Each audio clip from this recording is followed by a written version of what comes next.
ಒಂದು ಸಂಬಂಧ ಮ್ಯಾರೇಜ್ ಸಂಬಂಧ ಗಟ್ಟಿ ಆಗ್ಬೇಕಂದ್ರೆ ಹುಡುಗಿ ನೋಡೋಕೆ ಸುಂದರವಾಗಿದ್ರೆ ಸಾಕು, ಯಾರಾದ್ರೂ ಮಾಡ್ಕೋತಾರೆ. ಅದೇ ಒಂದು ಹುಡುಗ ನೋಡೋಕೆ ಸುಂದರವಾಗಿರ್ಬೇಕು, ಗವರ್ನಮೆಂಟ್ ಜಾಬ್ ಇರಬೇಕು, ಆಸ್ತಿ ಇರಬೇಕು, ಒಳ್ಳೆ ಕ್ಯಾರೆಕ್ಟರ್ ಕೂಡ ಇವೆಲ್ಲ ಇರಬೇಕು. ಇದರಲ್ಲಿ ಯಾವ್ದಿದ್ರೂ ಕೂಡ ಕರೆಕ್ಟ್ ಸಂಬಂಧ ಬರೋದಿಲ್ಲ. ಈ ಸಂಬಂಧ ಕೇಳಕ್ ಹೋಗಿದ್ರೆ ಹೀಗೆ ಹೀಗೆ ಹೇಳಿದ್ರಂತೆ, ಏನ್ ಮಾಡ್ತೀವಿ ಹುಡುಗ ಅಂತಂದ್ರೆ ಜಾಬ್ ಆದ್ರೆ ತಿಂಗಳಿಗೆ 30,000 ರೂಪಾಯಿ ಆದ್ರೆ ನಮಗೆ ಚೆನ್ನಾಗಿ ನೋಡ್ಕೋತೀರಿ, ಕುಡಿಯೋ ಚಟ ಹಂಗೆ ಬ್ಯಾಡ್ ಹ್ಯಾಬಿಟ್ ಯಾವುದೂ ಇಲ್ರಿ, ನಮಗೆ ಮುಂದೆ ನೋಡಿ ಕೆಲಸ ಮಾಡ್ತೀರಿ ಅಂತಂದ್ರ ಆಸ್ತಿ ಎಷ್ಟಾದ್ರಿ ನಿಮಗೆ ಅಂತಂದ್ರೆ ನಮ್ಗೇನು ಆಸ್ತಿ ಇಲ್ರಿ, ನಮ್ಮ ಅಪ್ಪ ಏನು ಗಳಿಸಿಲ್ಲ, ನಾನೇ ಏನಾದ ಜಾಬ್ ತಗೊಂಡು ತಿಂಗಳ 30,000 40,000 ರೂಪಾಯಿ ಗಳಿಸ್ತೀನಿ ರೀ, ಆಸ್ತಿ ಇಲ್ರಿ ಅಂತಂತ. ಆಸ್ತಿ ಇಲ್ಲದ್ರೆ ಹೆಂಗಪ್ಪ ಮತ್ತೆ ಜಾಬ್ ಏನು ಇವತ್ತು ಇರ್ತದ ನಾಳೆ ಹೋಗ್ತದ, ಬಟ್ ಆಸ್ತಿ ಇದ್ರೆ ಒಂದು ಧೈರ್ಯನೇ ಇರ್ತದ, ನೀ ಜಾಬ್ ಹೋಗಿದ್ರೆ ಬಿ ಆಸ್ತಿ ಮೇಲೆ ಬದುಕ್ತಿ ಅಂತ ಧೈರ್ಯ ಇರ್ತದೆ ಅಂತ ಹಿಂಗತ್ರ ಅಂತ ಆ ಸಮಾಧಾನ ಕ್ಯಾನ್ಸಲ್ ಆಗೋಗ್ಬಿಡ್ತದೆ.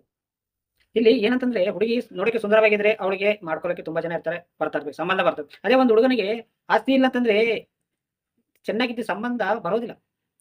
ಇವಾಗ ಆಸ್ತಿ ಗಳಿಸ್ಬೇಕಂತಂದ್ರೆ ತಿಂಗಳಿಗೆ 1,00,000 ರೂಪಾಯಿ ಬೇಕು. ಈ ಕೆಲವೊಬ್ರು ಮುತ್ತಾತ ಅವ್ರ ಫಾದರ್ ಗಳಿಸಿದ ಆಸ್ತಿ ಇವ್ರು ಮೆರಿತಾ ಇದ್ದಾರೆ, ಬಟ್ ಇವ್ರು ಹಂಗಲ್ಲ, ಇವ್ರು